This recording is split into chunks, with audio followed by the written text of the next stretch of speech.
Hello everyone, welcome to another podcast. My name's Ben Lister. Welcome to episode 11 of the BL and Friends podcast. Today's guest is DJ Darren Spence. So here it is. Hello everyone, welcome to another Chatbox podcast. It's Ben Lister here. Welcome to another BL and Friends podcast. Hello and welcome to another podcast. It's Ben Lister here. How are you doing today? Welcome to episode 11 of the BL and Friends podcast.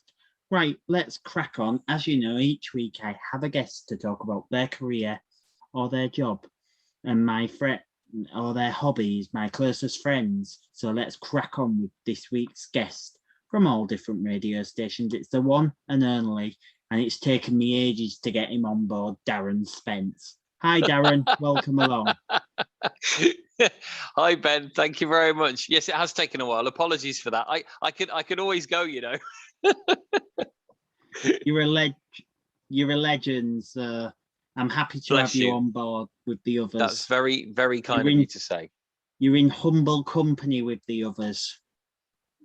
Well, you've interviewed some real names, haven't you? You've done very well with this podcast. You've had lots of big names on the podcast so far. So well done on that. My different podcast, I even had Bruno Brooks. Well, he is a legend, isn't he?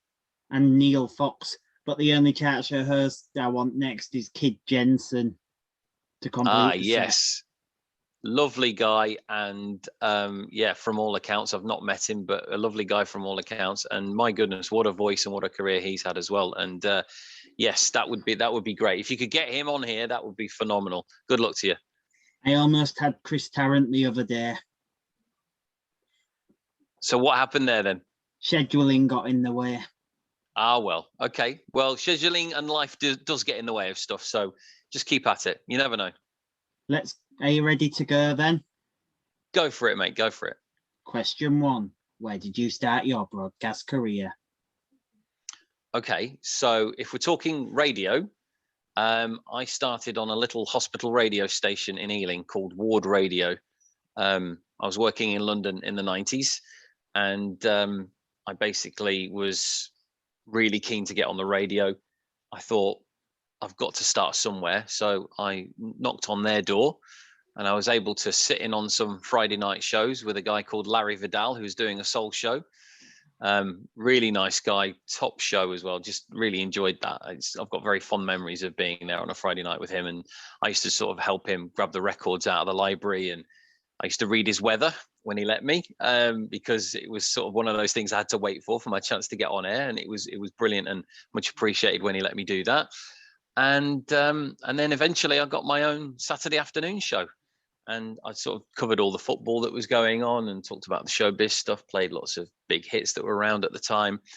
And yeah, absolutely loved it. But then to get onto actual radio, I sent some of those demos up to Galaxy in Manchester, and the legend that is Jim Hicks gave me a couple of overnight shows, and I did Galaxy 102 locally overnight instead of on the network.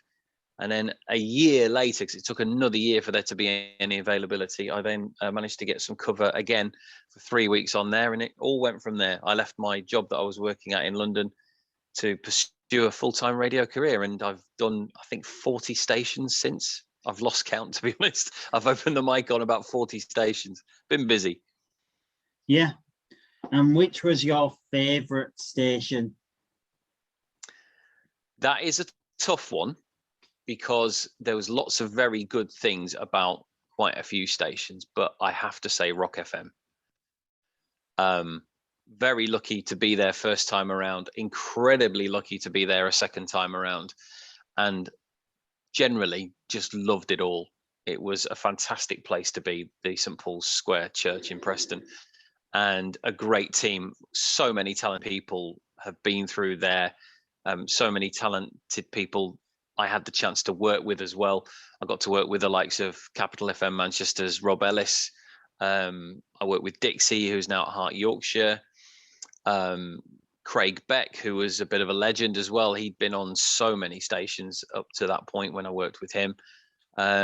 and I had a fantastic manager in Brian Page, God rest his soul, who's sadly no longer with us, but you know, he really helped me progress and develop. And it's one of the few regrets that I have, actually. I shouldn't have left when I left the first time, but I had ideas and dreams, and I followed them rather foolishly. But there we are. I was able to go back, so thank goodness for that. So yeah, 6 years in the St Paul's Square Church in Preston were amazing. But there were some really, really good stations elsewhere. I mean, I loved working at Heart 106 in the East Midlands. That was great as well.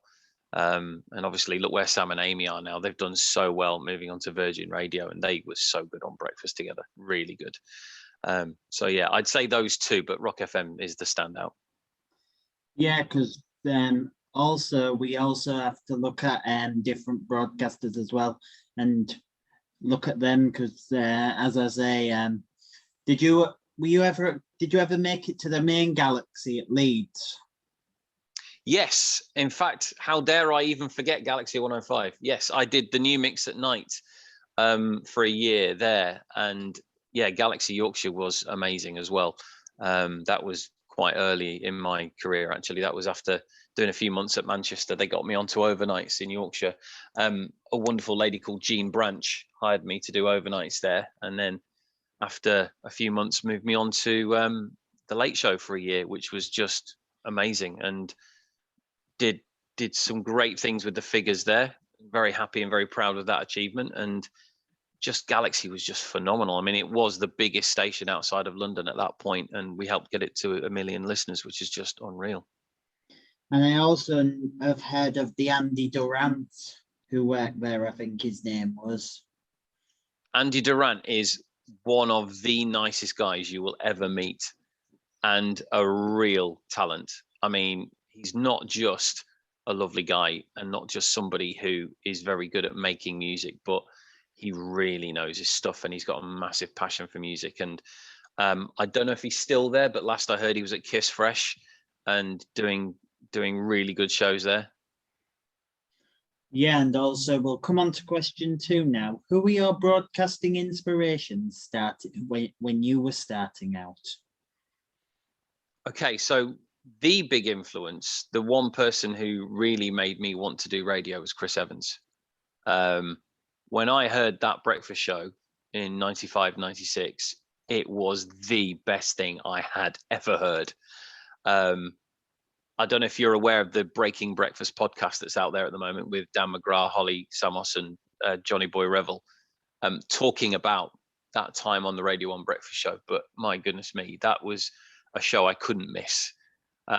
So that was what gave me the push to get into radio, because I thought, I want to do that. I want to be on Radio 1. Never made it, but there we are.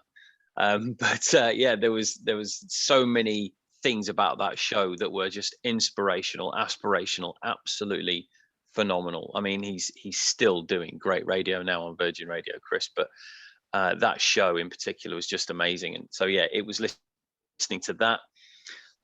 Earlier than that, when I was a teenager, there was a guy called Mark Keane, used to do a thing called the Naughty Late Show on Mercia, which was very good to listen to when I was a teenager and had my little radio in my bedroom. And Bernie Keefe was a guy on the breakfast show on Mercia, because I'm from Warwickshire. So I used to listen to Bernie at breakfast as well. And he was kind of a very different talent to Mark, but somebody who was cheeky, funny, inventive, creative as well. So I'd say Bernie and Mark locally starting off, and then Chris. But I mean, there's so many people that you can learn off. There's so many great DJs out there, and certainly in the 90s when radio was so rich with so many stations and so many people to listen to, it was just a phenomenal landscape of talent. One of my early DJs when I started out was there, as I said off camera, Stephanie Hurst. She was the first voice I had on Galaxy Breakfast. Yeah, and what a great show Morning Glory was, wasn't it? Absolutely fantastic. Daily Dose. Daily Dose, sorry, my apologies, yes. Morning Glory was there. Viking sorry, FM. Hursty. It was what, sorry? Viking FM was Morning Glory, and one of my friends... That's right, sorry. And one of my friends is good friends with her. My friend who's at Hull Kingston Radio called Dave Nightingale. Right. Yes, I'd forgotten that. Yes, the show changed its name, didn't it? Yes. So yes, the Daily Dose. But on Galaxy, the Daily Dose was an absolute powerhouse of a breakfast show. And I worked with JoJo when it was Anthony and JoJo. So Anthony and JoJo was after Bam Bam and JoJo when it was Kiss, when it launched that license in '97. But JoJo still there now, just phenomenal. What a woman she is as well. And if you want to hear more about that Galaxy story, go and listen to my Jonathan Gould podcast. All right, I'll maybe go and check that out. I mean, I was there for quite a bit of it, but yeah, I'll have a listen to that. That's for sure. I mean, I know Jono as well. He's a good guy. So yeah. What number is that? Can you remember of your podcasts? One of the early ones. It's one of the middle ones. So I'll send you a link later on once I've uploaded this one, because I've got a few more podcasts to do tonight. So when I'll crack on. Let's go for question 3, shall we? Yeah, sure. I actually remember Anthony Collins before we go on to question 3. I think he's on the BBC now. Yeah, he's up at Teesside, isn't he? I think. I tried sending him an email, but he doesn't have a BBC email. Oh, okay. Yeah, I think he's up there, because he sounded Irish to me, but he's Canadian. Yes, he is Canadian. Yeah, I suppose I can. Maybe some people can't detect an accent, maybe, but yeah, I wouldn't have said he sounded Irish to me, but yes, okay, fair enough. But yeah, he's definitely Canadian though, Anthony. He was the Mountie when he moved over to Juice in Liverpool. He was Mountie in the morning, so playing off the Canadian connection there. Brilliant. We'll move on to question 3. What is your favourite part about the job? My favourite part about being on the radio is what can happen. As in, sometimes when you're on a live show, especially, although you can plan a show, you can prepare a show, sometimes something from somewhere can change the whole face of that show. Even if you're banging out the hits, somebody might text in, tweet in, and give you something that just turns the show on its head. So that's pretty cool. I would say the main reason I actually got into radio, although I loved the broadcasting side of it, was just I couldn't imagine a better job than just playing music all day. So it's the music for me. Brilliant. We'll move on to question 4 now, as it's a last-minute addition, last-minute change from the original question. What is your greatest achievement in your radio career so far? I would say it's been some of the ratings that the shows I've done have achieved, because of the fact that even though I wasn't necessarily always on some of the biggest shows, I think I've always done pretty well with Radar and stuff like that. On the late show at Galaxy, I tripled the audience in a year, up to about 100,000 listeners late at night. So that was pretty cool. Viking FM home run, when I left, we were finally number 1 in our area. We were the number 1 drive show just before I obviously had to leave there. We had the highest audience share at Magic Breakfast at one point. So, I mean, I would have loved to have done something where I'd won an award or something like that, won best show or whatever. But for whatever reason, that hasn't happened. I just haven't been in those positions. But I'm very proud of the growing audience where, generally speaking, at stations that I've joined, I've left them in a healthier state than when I arrived. And yeah, what was your reason for leaving Viking? Well, I didn't choose to leave. Bauer made that decision. They decided that they wanted to network the drive time show out of Manchester. So it's now Wes and Gemma. So they're heard all across the UK via Hits Radio in Manchester. So I would have stayed. If you've ever met Wes or Gemma. I've met Wes. I haven't met Gemma, but I've met Wes from back in the Galaxy days. He apparently, from what Rob Charles said, he apparently used to be at Century, the T-boy at Century, apparently. He was. Yeah, he was. When Rob Charles was at the top of the radio Century. Mm-hmm. Yeah. He's done very well for himself, hasn't he, Wes? He's been plenty of places and had some good gigs. I'd love to interview him and Gemma, because I remember Gemma from the telly. Well, yeah. She was fantastic on things like Hollyoaks and Emmerdale, wasn't she? Yeah, she was on Strictly as well. She was. She did very well. She quit Emmerdale for radio, I think. Well, I wouldn't know. That would be up to her to tell you that. And hopefully one day you'll get her on this show. I will. I'll track her down. That's how I got you on board. I tracked you down. It doesn't have to sound so menacing, Ben. That's how I got Peter Levy on.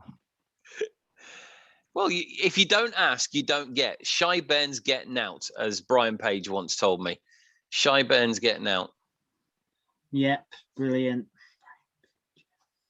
Brilliant. Final question. What advice would you give to young, aspiring broadcasters who are starting out? I would make sure that while radio might be the most important thing in your career, do something else as well. Have another string or two or three to your bow. Only reason is because as fantastic as radio is and as fantastic an earnings as you might be able to make in it, and as much fun as you might have, you never know when or why it might end and when it might be your last show. So make sure you've got something else as an interest, as an income, as a passion, because you just never know with this industry. But at the same time, enjoy it. Enjoy every minute of it for what it is.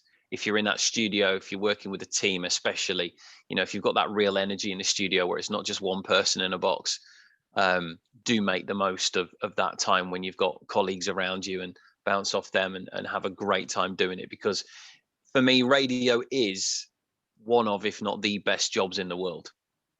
And if you can earn a great living out of it, and if you can have fun with it and make friends out of it and make amazing memories out of it and make everybody's day who's listening while you're doing it, what a great job that is. So go for it, but do have other things in your life. Brilliant. Darren, that's it for today. Thank you for coming on. You're very welcome. I'm glad we were finally able to do it. I'm sorry it took a while. It's fine. You're a busy bloke and I respect radio presenters. Thank you very much, Ben. And it's a shame it took so long, but it was just one of those things. It's been a mad 18 months or so, hasn't it? It was worth it in the end. Thank you. That's very kind of you to say. I'm happy to be on here. We'll go out for a drink sometime.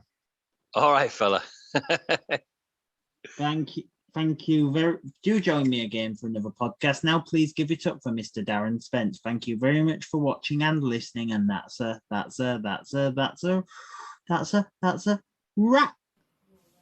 That was my interview with Darren Spence. Hope you enjoyed it. Hope it filled a gap in your time. Hope it made you smile. And yeah, I hope it made you happy. Yeah. More videos coming soon. BL out. And that's a wrap.